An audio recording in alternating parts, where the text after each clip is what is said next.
For us, they packed up their few worldly possessions and traveled across oceans in search of a new life. For us, they toiled in sweatshops and settled the West, endured the lash of the whip, and plowed the hard earth. For us, they fought and died in places like Concord and Gettysburg, Normandy and Quezon. Time and again, these men and women struggled and sacrificed and worked till their hands were raw so that we might live a better life. They saw America as bigger than the sum of our individual ambitions, greater than all the differences of birth or wealth or faction. This is the journey we continue today. We remain the most prosperous, powerful nation on earth. Our workers are no less productive than when this crisis began. Our minds are no less inventive, our goods and services no less needed than they were last week or last month or last year.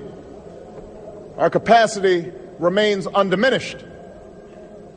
But our time of standing pat, of protecting narrow interests and putting off unpleasant decisions, that time has surely passed. Starting today, we must pick ourselves up, dust ourselves off, and begin again the work of remaking America.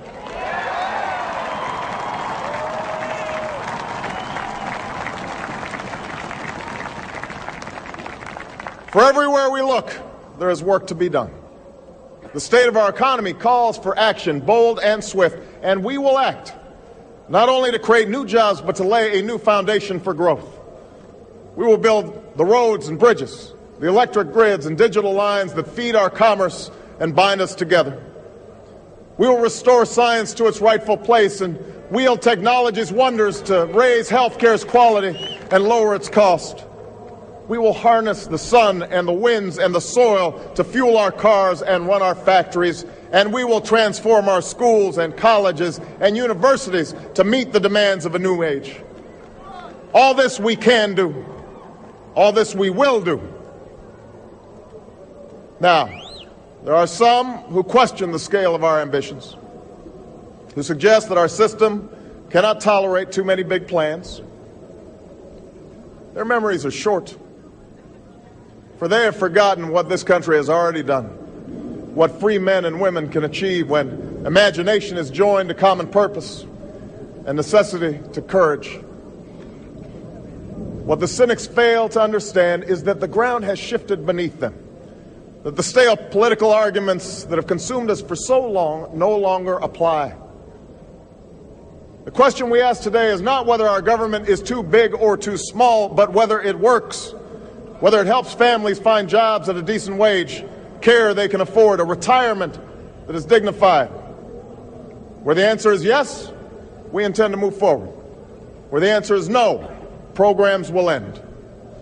And those of us who manage the public's dollars will be held to account to spend wisely, reform bad habits, and do our business in the light of day, because only then can we restore the vital trust between a people and their government. Nor is the question before us whether the market is a force for good or ill. Its power to generate wealth and expand freedom is unmatched. But this crisis has reminded us that without a watchful eye, the market can spin out of control. The nation cannot prosper long when it favors only the prosperous. The success of our economy has always depended not just on the size of our gross domestic product, but on the reach of our prosperity, on the ability to extend opportunity to every willing heart, not out of charity, but because it is the surest route to our common good.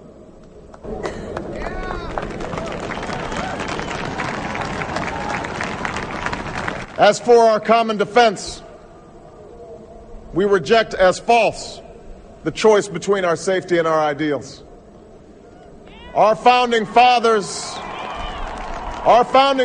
faced with perils that we can scarcely imagine, drafted a charter to assure the rule of law and the rights of man, a charter expanded by the blood of generations.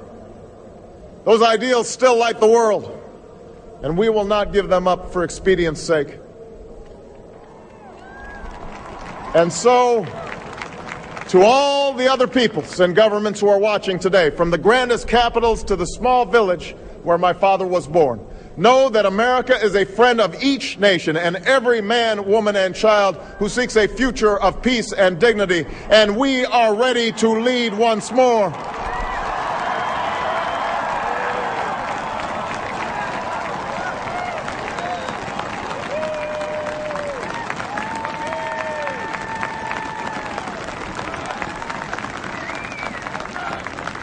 Recall that earlier generations faced down fascism and communism not just with missiles and tanks, but with the sturdy alliances and enduring convictions.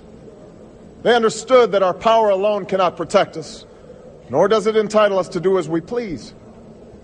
Instead, they knew that our power grows through its prudent use. Our security emanates from the justness of our cause, the force of our example, the tempering qualities of humility and restraint. We are the keepers of this legacy. Guided by these principles once more, we can meet those new threats that demand even greater effort, even greater cooperation and understanding between nations. We will begin to responsibly leave Iraq to its people and forge a hard-earned peace in Afghanistan. With old friends and former foes, we will work tirelessly to lessen the nuclear threat and roll back the specter of a warming planet.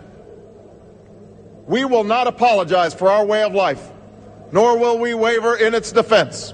And for those who seek to advance their aims by inducing terror and slaughtering innocents, we say to you now that our spirit is stronger and cannot be broken. You cannot outlast us, and we will defeat you.